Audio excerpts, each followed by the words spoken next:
ഫൊർലിറ്റജോ. റാഖ് മാതൃസമാജം നടത്തുന്ന വണക്കമാസത്തിന്റെ ഭാഗമായുള്ള വചനവേദിയിൽ എനിക്ക് നിങ്ങളോട് പറയാനുള്ളത് വിശുദ്ധ യോഹന്നാന്റെ സുവിശേഷം 2-ാം അധ്യായം അവർക്ക് വീഞ്ഞില്ല എന്ന വചനത്തെക്കുറിച്ചുള്ളതാണ്. യേശുവിന്റെ പരസ്യ ജീവിതത്തിന്റെ ആരംഭത്തിൽ നടക്കുന്ന വെള്ളം വീഞ്ഞാക്കുന്ന ഈ അത്ഭുതം സംഭവിക്കാൻ കാരണമായത് അവർക്ക് വീഞ്ഞില്ല എന്ന യേശുവിന്റെ അമ്മയുടെ വാക്കുകളാണ്. വീഞ്ഞ് തീർന്നുപോയി എന്ന സങ്കടവുമായി ആരും പരിശുദ്ധ അമ്മയെ സമീപിച്ചതായി നാം എവിടെയും കാണുന്നില്ല.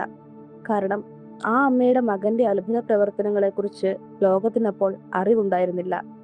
എങ്കിലും ആ കുടുംബത്തിന്റെ അവസ്ഥ ഗ്രഹിച്ച അമ്മ മറ്റാരും പറയാതെ തന്നെ ദൈവമായ തന്റെ മകന്റെ പക്കൽ സഹായം അപേക്ഷിച്ചു വരികയാണ്. പരിശുദ്ധ അമ്മ ഈശോയോട് എന്തെങ്കിലും ആവശ്യപ്പെടുന്നതായി ബൈബിളിൽ കാണുന്ന ഏക അവസരവും ഇതുതന്നെയാണ്. തനിക്ക് വേണ്ടി യാതൊന്നും ചോദിക്കാത്ത അമ്മ മറ്റുള്ളവരുടെ വേദനയിൽ മനസ്സലിഞ്ഞ് അവർക്ക് വേണ്ടി തന്റെ പുത്രന്റെ സന്നിധിയിൽ മാധ്യസ്ഥം അപേക്ഷിച്ചു.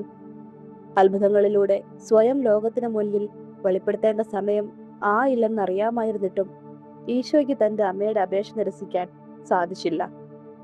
ഇന്ന് നമ്മുടെ ഭവനങ്ങളിൽ പരിശുദ്ധ അമ്മയ്ക്ക് സ്ഥാനം നൽകാനായാൽ നമ്മുടെ ആവശ്യങ്ങളിലും ആഗ്രഹങ്ങളിലും ഇതുതന്നെ സംഭവിക്കും.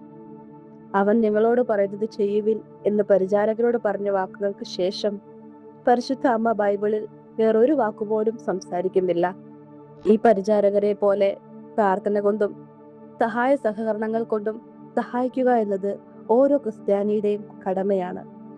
മടിയും അക്ഷമയും മൂലം പലപ്പോഴും നമ്മുടെ ജീവിതമാവുന്ന കൽഭരണികൾ നിറയ്ക്കാൻ നമുക്ക് കഴിയാതെ പോകാറുണ്ട്. നമ്മുടെ ജീവിതത്തിൽ യാതൊരു അർത്ഥവുമില്ലെന്ന് കരുതി അവഗണിക്കുന്ന സംഭവങ്ങൾക്കും അനാവശ്യമെന്ന് കരുതി നമ്മൾ വിഷണ്ണരാകുന്ന സഹനങ്ങൾക്കും ബുദ്ധിമുട്ടുകൾക്കും ഭാവവും ഫലവും ഉണ്ടാക്കാൻ യേശുവിനാകും. സാധാരണമായ നമ്മുടെ ജീവിതങ്ങളെ വക്കോളം നിറയ്ക്കുവാൻ ദൈവകൃപയ്ക്കായി പ്രാർത്ഥിക്കാം.